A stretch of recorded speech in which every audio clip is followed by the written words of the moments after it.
If I'm walking down the road and someone wants to call me he, him, I might be upset about it, but there's nothing I can do about it because that's people's First Amendment right. It seems like we're always talking about the lunatic TikTokers and left-wing LGBTQ people from around the internet. So today, I want to highlight a transgender TikToker who's actually based. But first, welcome back to my channel. If you're new here, I'm Brad Polumbo, an independent journalist and content creator. Consider subscribing, hitting that like button, yada yada yada. Now, let's check out what Kelly Cadigan, a young transgender TikToker, recently said that sparked an absolute firestorm in her comments section. So in America, we have this thing called freedom of speech. No one has to respect my pronouns. If I'm walking down the road and someone wants to call me he, him, I might be upset about it, but there's nothing I can do about it because that's people's First Amendment right. Now, I've done my entire transition. I've been on HRT. I've had 2 different breast augmentations. I've had the literal surgery. I have female anatomy, or at least the closest thing I can get to female anatomy. If I'm not offended, why does it seem like so many people in the community, particularly the non-binary community, are offended? Is it because a lot of you guys, the only transition that's taking place really is your pronouns? Is it because you take it so personally? Because to me, my transition and who I am is a lot more than my pronouns. It's a lot more than someone just calling me she, her. If someone calls me he, him, I'm still Kelly. I still feel like myself. I don't need a pronoun to define my entire existence.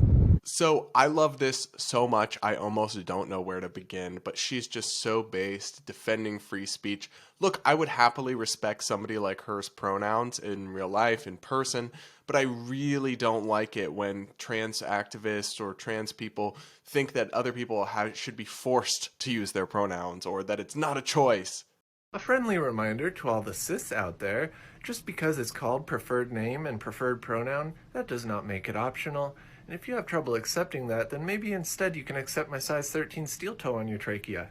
We could start there, if you prefer. It is a choice, and we live in a free country, and if you want other people to respect you and your rights, you have to respect their rights too. I'll also just point out that transgender people, of all people, should understand how important free speech is, because it's actually social movements at the fringes, right? The radical activists of the world, who are the ones who end up censored if you don't have free speech. So it's great to see Kelly actually getting it and standing up for free expression, even for the people who maybe aren't very nice to her, because that's the actual test, whether you believe in free speech. It's not whether you believe in it for your friends, it's whether you believe in it for the people against you. I also love the other point about how she says that she can handle it if you don't respect her pronouns, right? Her sense of self is based on her own self, not on outside validation. And I think that's so great, because oftentimes you see these kinds of trans activists who are so obsessed with making other people use their weird third pronoun or whatever.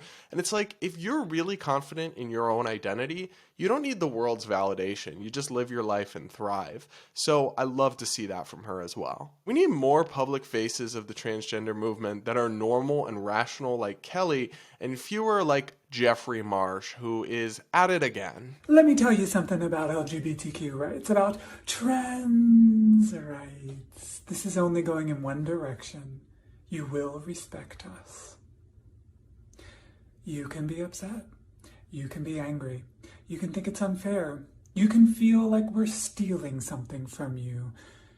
But it's still only going in one direction.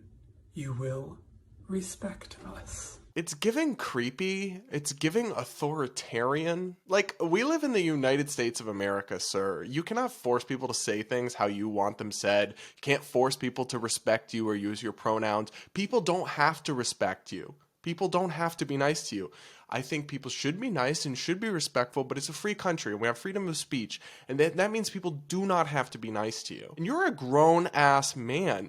You really should be comfortable in yourself enough that you don't need other people's validation to cope and be okay. I also have to push back on this idea that it's only going in one direction. I actually think radical activists like Jeffrey Marsh are giving the transgender community a very bad name, even though they're not representative of normal trans people, and are actually leading to enormous backlash that's backsliding.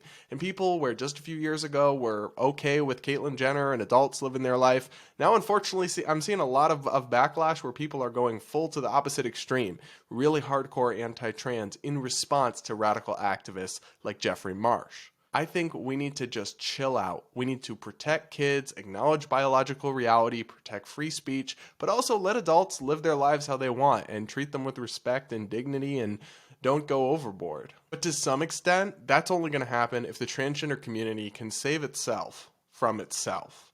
They need to elevate more voices like Kelly or like Blair White and fewer voices like Jeffrey Marsh, who seem perfectly calibrated to do everything they can possibly do to lose allies and turn off the public to this community and to their ideas. But hey, that's just my 2 cents. Let me know what you guys think in the comments section below. Hit that like button if you're still here. Consider checking out my video podcast at the link above my shoulder, and I'll see you all in the next video.